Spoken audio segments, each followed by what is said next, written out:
So what it was is that as a Black woman, as soon as, like, you know, you've got some personality about you, you're a bit more outspoken, you're a bit more chatty, you're a bit more loud, straight away you get given the label sassy. Yes, you're sassy. Yes. Oh. You're so sassy.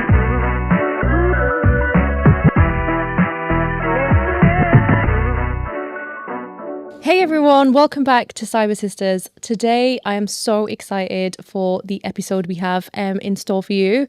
We have a really special guest. She is a cyber professional currently working as a security consultant at a global insurance company. This person has managed to merge both the age of social media with and connect it to the world of cyber. And you guys know that cybersecurity can be really boring. So the fact that she's been able to manage both is absolutely amazing. On a personal level, this lady is a fashion icon. Every single time I see her, she is a wow. She dresses to impress and she never fails to amaze. I am so excited to invite and welcome Flora to the episode. Welcome, Flora. Hi, guys. We're so excited to have you. Thank you. I'm so excited to be here. Like, thank you for asking me to be on. Oh, honestly, as soon as I saw your social media handle and I heard all the things I heard about you, I was like, let's get her on now, like yesterday. So we have like this amazing episode planned today. We have loads of questions, burning questions that we're so excited to ask you. But we're going to go with kind of the first question that we always go with. And it is, how did your journey in cybersecurity begin?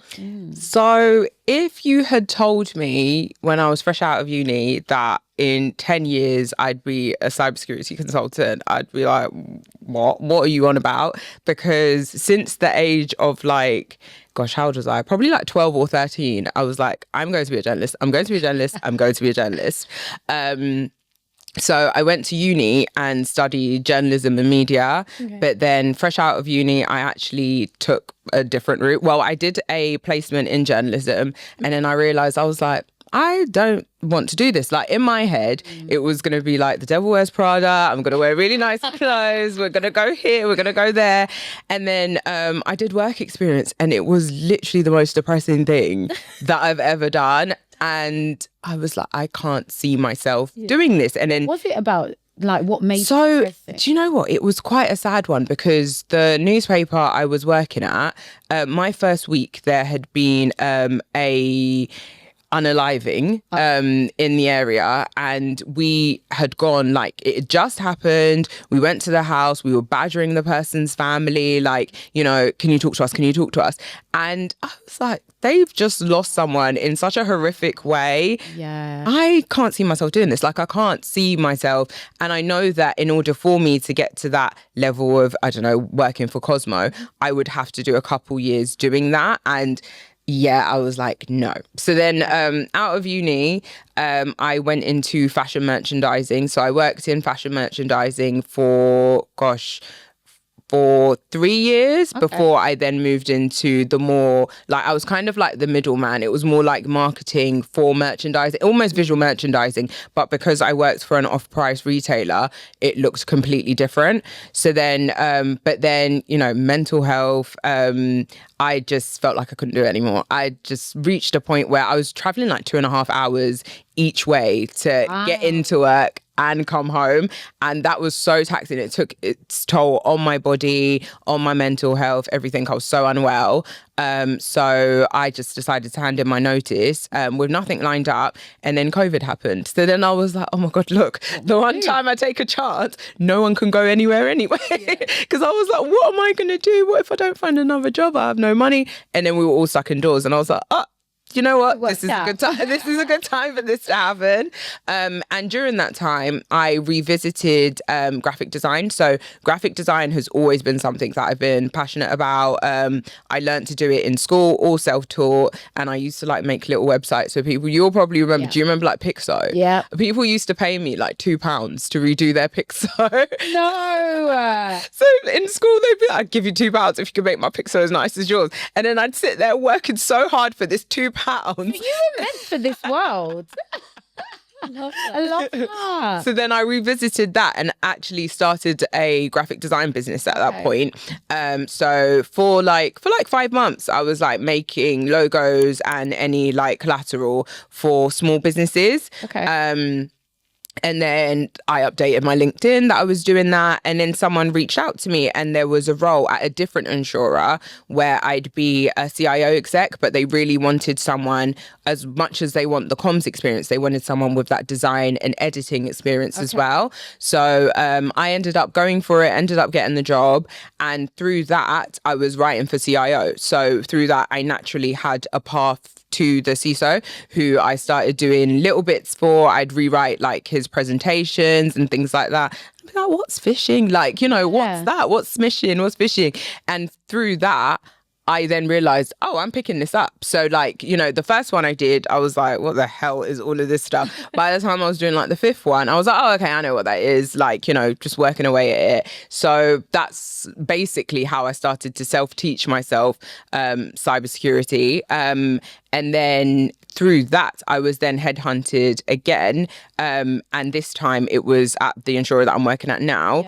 And they came to me and they were like, oh, we've got this really exciting role. You sit between comms and cybersecurity. And I was like, I don't know if I would be good enough. I don't know if they'd take me, but let's go for it anyways. I'll go to the interview.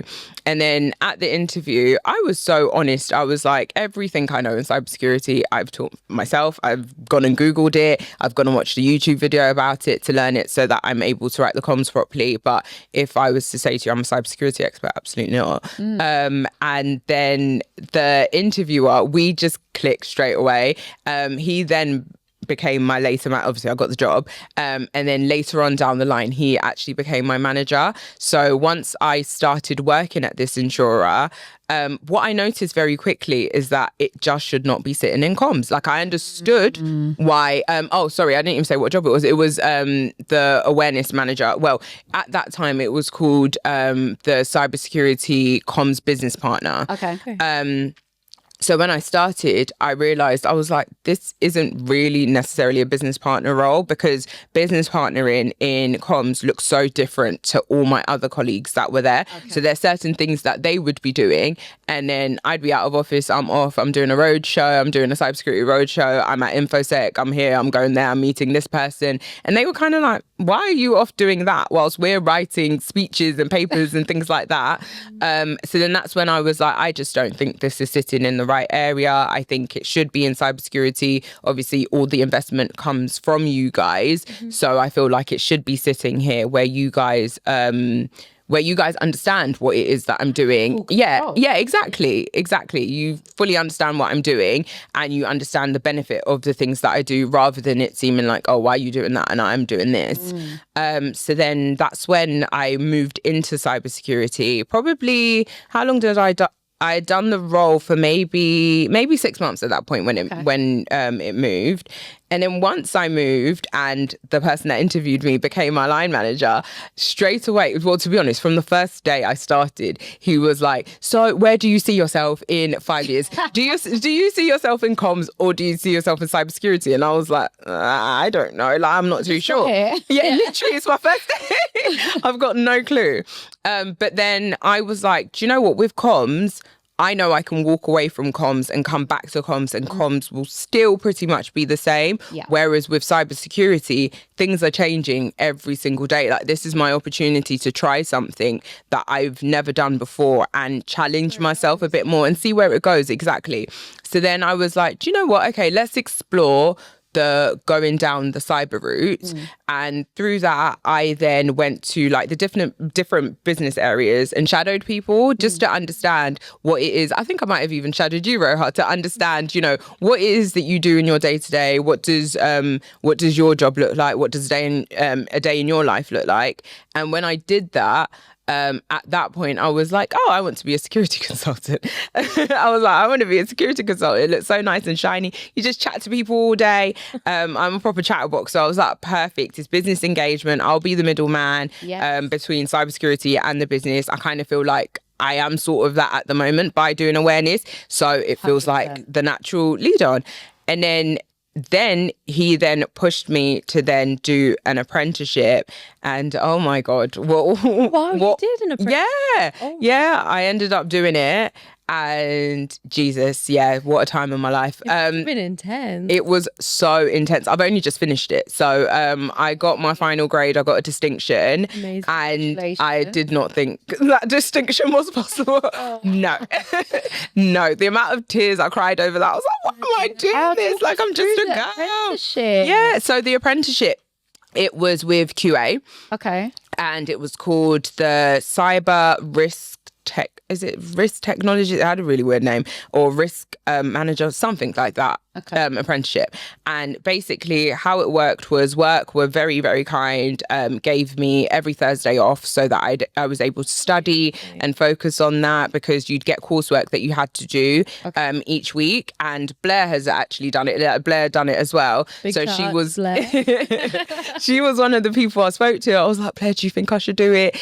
Because another girl that had been there before, she had done it, and then she was like, no, I'm not doing this anymore, and quit it. So I was like, Blair, should I do it? And she was like, I'm not going to lie to you, it is intense, but I feel like it's worth doing. I feel like it's worthwhile. So then I decided I'd do it. So each Thursday I'd be off.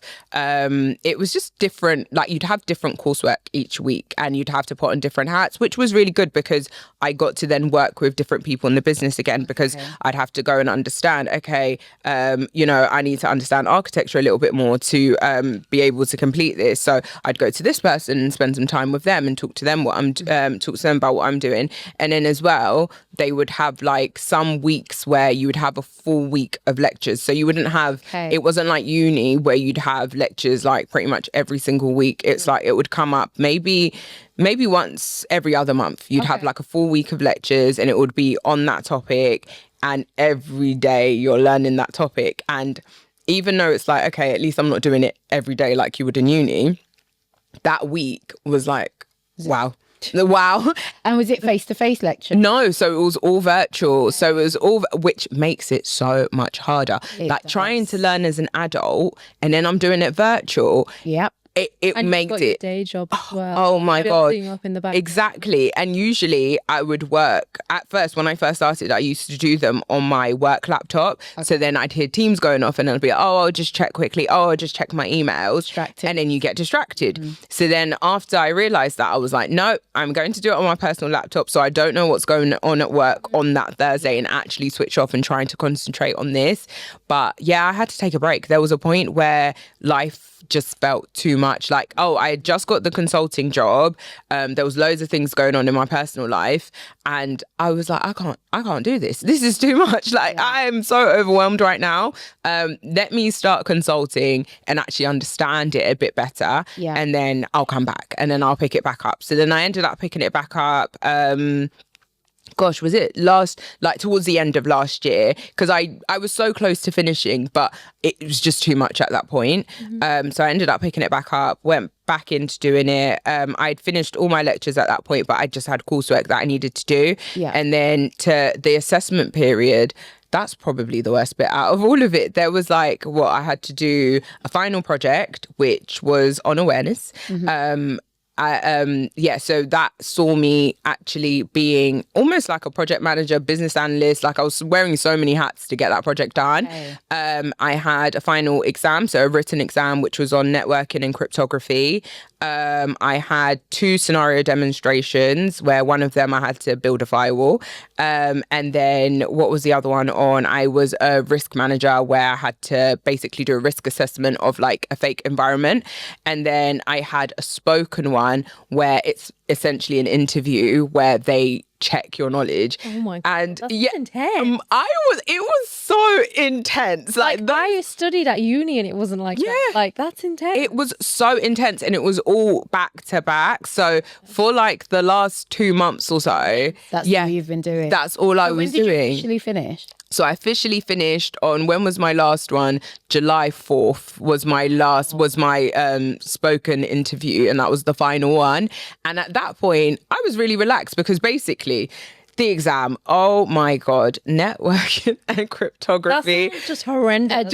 Those 2 topics alone. Together as well. Awful. Yeah. when I did the module for it, and we actually did the weeks long like training for it, the lecturer had said, he was like, this is a really tricky topic. Over the next few months, like until you get to until you finish, do an hour a day. Just do an hour of reading a day on networking and cryptography. And I was like, an hour a day. I was like, that's a lot. Like, I'm not doing that. But then when I got to the point where I'd started revising for it, I was like, I should have done it. Should have just done an hour a day.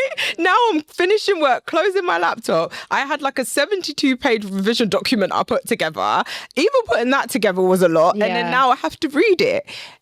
Oh gosh, it was so much. And then the first exam that I had, I failed it by 1 mark. Failed by 1 mark. And it was because I'd gone back and I changed an answer to something. And that would have been right. If I had just gone with that, it would have been right. So the morning that I had my last interview, I had done an exam like earlier on in the week. So I was like, oh, I'm actually really chilled about this interview because I think I failed my exam anyways. Okay, so I feel like, I yet. didn't know my exam results. So I was like, I feel like I failed my exam anyway. So I'm really chilled about this interview. It will be fine.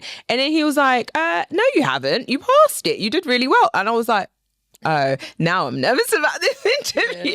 Now I'm nervous because this was the final thing I've got to pass. I didn't have, because the interview was basically on my portfolio, which is what I'd been working on the whole time, and on the 2 scenario demonstrations, he was now going to, anything could come up. He could ask me, I mean, that was the very first time that I've actually had to build a firewall, like, and have it work. So I was like, he could ask me anything about these firewalls, and I was bricking Network and cryptography. Honestly, I was bricking it. But no, it all went really well. And yeah, I got a distinction and I was mind blown. Congratulations. Celebrate when you... So I was actually heading to Paris after the interview. So the next day, it had been mine and my boyfriend's anniversary, like earlier on in the week. And obviously I was like, yeah, happy anniversary. Right now I'm thinking about this exam. But we were heading to Paris, but I didn't have my grade. But I was like, well, for this weekend, at least I know I don't have to revise. I don't have to look at my revision notes for that exam again. I know I'll pass the exam. So that's all that matters. Let's just go and have fun.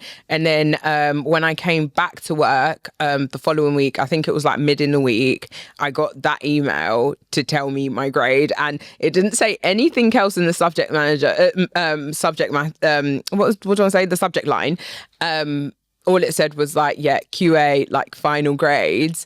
Damn. And I just sat there for ages like... It's like being back at college again. Should I... Literally, like when you're getting your results. Yeah. So I was like, oh, should I open it? Should I open it? You open it, the grade's not even in the email. You have to go verify yourself and then you can see your grade. And my heart was... You're like panicking the whole time. My palms were sweating. I was like, I just want to know it's over. And like these couple years, like the last 18 months, 2 years haven't been in vain.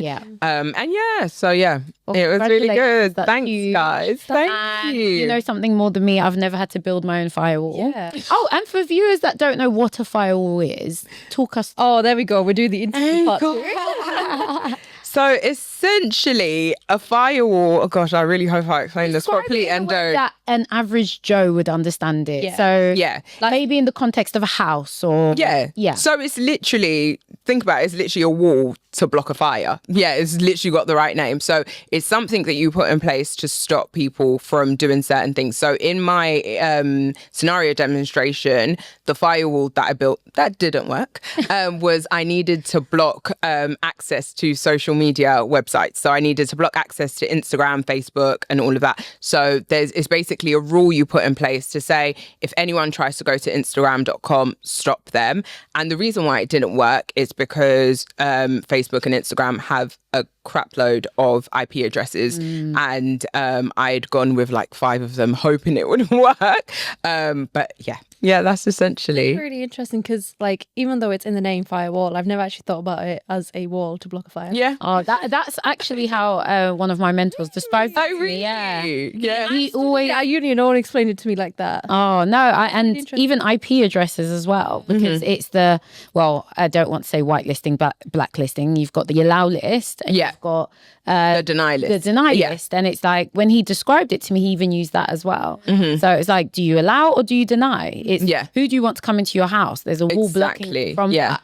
Right. Except it's not just, there isn't a door. You would have allowed them from before. So yeah. It's interesting. Yeah. It is. So before we go on to the next question, there's a lot of like themes and things that came out of kind of your journey into cybersecurity. The first one was that you answered a gazillion questions we get. Do I need experience to get into cyber? And you pretty much answered that question. No, you don't. The second one was you mentioned your manager and what a great ally he's been and the amazing role he's played in helping shape your career. So just wanted to take this opportunity to give him a big shout out. Yeah. Thank you. Love you. Big shout out. I love that. The other question, like, I guess the next question is around kind of, you play loads of different roles in your life. Yeah. You've got a intense day job in cybersecurity, but you're also an influencer. Yeah. Oh gosh, I hate that word. I know. It's true. And it's like, wow, like that's two very busy things. And I guess the question that I'm getting onto is, during your day job, have you ever been told, or have you ever thought to have to tone it down a little bit? Do you wear a different personality? So work don't, well, this is probably how they're going to find out, but work don't actually know that I do content creation because of the fact that I've always kind of wanted those lives quite separate, mainly because cybersecurity. So obviously I need to, some people do get a bit attached on that side. And obviously I work quite not secretive. I'm not like in the CIA, but yeah. But in terms of toning it down, so in the beginning, when I first started my career, my first ever job, fresh out of uni, I've always been very confident, very bubbly, very chatty. But I feel like that first job beat that out of me, really beat that out of me. I felt to the point, like when I got to the point where I said I'm going to leave, is I just felt like I'm not able to come to work as myself. And I spend so much time here that I can't possibly be in a scenario where I feel like I'm having to come to work as a completely different person. What was it that you felt like you had to be different? So what it was is that as a Black woman, as soon as, like, you know, you've got some personality about you, you're a bit more outspoken, you're a bit more chatty, you're a bit more loud, straight away you get given the label sassy. You're sassy. Yes. You're so sassy. I was curious what word you were going to use, but I've really sassy so many times. All the time. Either or. Yeah. It's like, oh yeah, that's just the way she is. Oh, you're so direct. Oh, But I'm like, okay, cool. Like, it got to a point where I now started second guessing myself. So things that I would have been confident to speak up about, I wasn't. If I'm in a meeting, and I was an assistant merchandiser, so there's times where I'm in meetings with buying managers where I need to be able to speak up for this. I'm the one that does the plans. I'm the one that looks at the plans. Let's put aside that I'm terrible at maths, so that job was hell. But it's like, I'm supposed to be able to confidently speak to this stuff, but you guys have made me feel that being myself, being my confident self isn't the right way to be. So I lost a lot of that. I lost a lot of that in myself. So once I then moved, once I had that time off, I was like, okay, really going to work on rebuilding myself, getting back up to speed. And then when I went to the previous insurer, it was still there a little bit. Like when I started and I first went into the office, I was like, wow, this is also a very shiny office. Now I'm working in London. Like, I'd moved from working in Watford to now working in like central London. Everyone's suited and booted. Everyone's suited and booted. So I was even more nervous. But then the manager that I had at that time, she was so understanding, and she was so welcoming in the sense that she was like, be yourself. She would push me to do things, like even where I said I was writing things for the CISO, it was supposed to go to her, but she was like, no, you do it. And I'd be like, no, because I'm going to have to talk to him about it after. And she was like, but why not? When you talk to me, you're so confident, and just keep that about you. Like, they'll love that about you. Keep that side of you. And that's what really helped me build it back up. So by the time I moved to where I am now, I was like, no, I'm not going to. I felt a lot more confident in myself. I felt like I knew who I was. I knew who I was from a career perspective. And I knew that, I can only be myself. I can't keep changing myself to suit a career. So to a person's perception. Exactly. Carry yourself. Exactly. And I think like for me, that's really, interesting because like a lot of people have the other side of the journey where they start off like very mellow and have to build the confidence, whereas you came in with confidence. Yeah. It got stripped away and then you had to build it. You have to build, and it's so hard. Once it's gone, it is really hard to build that back up because there's always something in my mind, like second guessing myself. So by the time I got here, I was like, I can actually only really be myself. And then like, I think my first day in the office, like one of the guys was like, oh, you're very dressed up. And I was thinking, am I? Like, I was like, and then like, I'd go in again. And then every time I see Blair's always like, Flora, you're always so well dressed. And I was like, yes, Blair, honestly, this is just me. So it just I was like, this is just me. So there's times where I remember we had a new starter and I had to go in and she was shadowing me.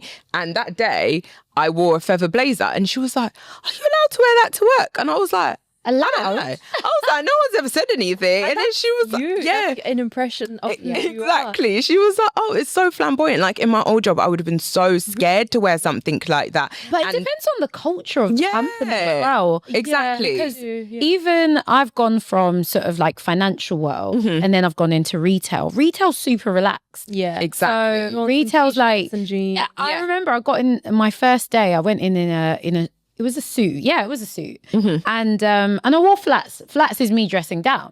So I'm like, all right, I'm wearing flats, but I'm wearing like a grey, like nice-ish suit. Yeah. And I get there and I'm like, I'm so overdressed. But at the time, that's who I was. Yeah. But instead of continuing to be who I was at the time, I was still quite young, fresh out of uni as well. Well, I say fresh out of uni, fresh-ish. And I was like, you know what? I need to change what I'm wearing. So I started dressing down. I'm doing T-shirt and jeans. Like the guys, the other cybersecurity guys. Yeah. But that isn't who I was. And I just tried to blend in. Yeah. And that's the conversation, I kid you not, we were having just before you got here. Yeah. Was about dressing up and going to work. Yeah. How we found that whenever we do dress up, it always invites those like unwelcome comment. Like weird comment. Yeah. Like, oh, you look nice today. Or like I was telling you once I wore a red blazer and this guy was like, oh, you going out tonight? What are you doing tonight? And Shayla was saying apparently red is a colour that no, for men. I watched a video on this, so please don't quote me. But I watched the video on this last night or day before yesterday, and they were saying online men actually perceive red differently to women. So when they see you wearing red, it's not a sexual thing, it's nothing like that, but they just perceive you differently. Yeah. And they notice it more. Yeah. Let's just say it like that. I don't want to go into the detail of it. But that's sets off some type of dopamine in their brains, and it's like, I find that really I've never thought about. Yeah, I actually, for that reason, I've always avoided red anyway. So I always find it's quite a sexy color. Yeah, I've never wanted red. You've never seen me in red at work. And red is always my color. Yeah. I love red. Like I'm really starting to love red lately as well. But so now, like, and when I graduated, I wore a red two-piece suit because that was my power. That's your color. Yeah, that was what I wanted to wear. It was an expression. And when you look at your clothes as an expression of who you are, I think you think of things differently. So differently, Like you talked about like you getting dressed. I remember me having that impression of you too. Right? It was a Christmas party I think you came to. Yeah, she said this as well. Yeah, so for the record, like me and Flora worked in the same company for a period of time, and I remember just looking at you and be like, wow. And this is before I knew you had social media. I really, like, wow. I think at that point I didn't. I think I wasn't a content creator then. Yeah, I saw it like I think after I left a few months later, or maybe a year later, you popped up on my feed, and I'm like, oh my god, that explains it, because she was like so classy and I loved it. Like I want to get to that. Yeah, that's the goal. Yeah. Like you want to feel able to really express yourself, and at least for me and you, it's through clothes. Yeah, 100%. Through how you feel, how you look. 100%. It's the way people perceive you. 100%. Yeah. If I don't, like, this might sound very shallow to some, but like if I don't feel like I look my best, I don't feel like I can give my best. So with what, and also I work from home, so I'm a remote worker. So those times where I do get to go to the office, I'm like, I'm so excited. Like I'm going to see my colleagues. Like, let me make sure I pick my best outfit. Like, let nice I outfit. feel like you do that's out of respect to the other person Yeah, too. yeah. So it's actually a nice thing that you Yeah. dress up for people around you. Yeah. And on that, so do you get dressed at home when you're working from home? No. Ooh, No. okay. So I've got these. So there's these Primark pajamas that I love. And they're literally just like, it's like a little shirt and trousers, and it's got like a little trim on them. I bought them in every single colour. I was like, this is my work from home uniform. This is my uniform for working from home. that. And yeah, that's me. When I'm that's me at my laptop. So one of my boyfriend's really close friends, she's always like, you're just the most glamorous woman that I know. And I was like, I want you to come to my house 3 p.m. on a Tuesday, and let's see. Let's see how glamorous I am then. Exactly. You need to see me 3 p.m. on a random Tuesday, and then, maybe your perception will go away. Yeah. Whereas for me, when I work from home, I don't dress up. Yeah. I've got a uniform too, except mine's like a white t-shirt, a grey t-shirt, a black t-shirt, but they're quite fitted. You wouldn't know that it's like just a t-shirt. Yeah. And then when I'm really trying, I'll run upstairs and get a blazer. But Yeah. And that's- She'll message me, I'm trying today. yeah, I'll let her know if we've got a meeting or something. Because we both have to then wear blazers. Yeah, it's very rare.